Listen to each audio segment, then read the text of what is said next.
Welcome to Advanced English Gossip. This week we have some juicy news from Shakespeare's The Merchant of Venice and Maupassant's The Necklace. They explore their paradoxes and anomalies in the human behaviour associated with materialism and marriage to ignite discussion around morality. Stuff, the paradox of the week. Our attempts to attain individualistic objectives paradoxically leads not to self-betterment, but rather a disconnect in identity and relationships. In the world of The Merchant of Venice, this occurs through the materialistic characterization of Shylock, which shows his desire for money and revenge. Remember when Shylock's daughter runs away and he exclaims, "Oh my ducats, oh my daughter, my ducats and my daughter." Turns out the repetition of daughter and ducats in parallel sentence structures emphasizes his anomalous capitalization of relationships and the need for morality in human behavior. Fast forward and we can see the paradox of Shylock's selfish behavior in the courtroom scene. "Nay, take my life and all. You take my house, you take my life." It's pretty obvious that the anaphora that equates his capital with his life demonstrates his insatiable desire for money and how it has resulted in his paradoxical loss of wealth. Fly over to Maupassant's world, and Mathilde is so enamored by constructing an appearance of wealth that her downfall is paradoxically caused by her materialistic behavior.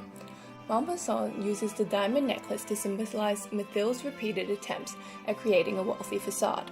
In Why My Necklace Was Paste, it turns out the necklace was all a sham, representing the loss of her wealth, a paradoxical consequence of her materialistic behavior. Now, relationship gossip. Turns out that anomalies in human behavior undermine a traditional marriage by either challenging gender roles or capitalizing the relationship. In the world of The Merchant of Venice, tensions are heating up between Bassanio and Portia, when Bassanio says, "I would lose all to deliver you." The paradoxical notion of Bassanio sacrificing one life for another, namely Portia's for Antonio, is really just a reflection of their patriarchal Elizabethan marriage.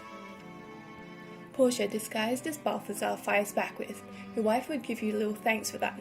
The dramatic irony dripping from that response explores the anomaly between Portia's recurring rejection of gender roles and Bassanio's blatant disregard for Portia's autonomy. Don't fear though, Shakespeare advocates for the transcending of gender stereotypes, showing that anomalies in conventional marriage are needed to empower women. The Necklace presents a new spin on authentic love with the anomaly of the materialistic marital dynamic manifested in Mathilde and her husband. The juxtaposition between Mathilde's thought and dialogue in "She was wondering what sum she could ask without drawing on herself an immediate refusal," and "I could manage it with 400 francs," exemplifies the anomaly of her exploiting marriage for money. If that wasn't enough to show how dysfunctional their marriage was, the hyperbole in "he compromised all the rest of his life, risked his signature," certainly does, emphasizing the paradoxical conflict between the husband's selfless behavior and the artificiality of their marriage. Let's recap. The Merchant of Venice and The Necklace have explored how anomalies and paradoxes are needed to highlight inconsistencies in human behavior and assert the complexity of morality. See you next week for the latest gossip on Rosemary Dobson.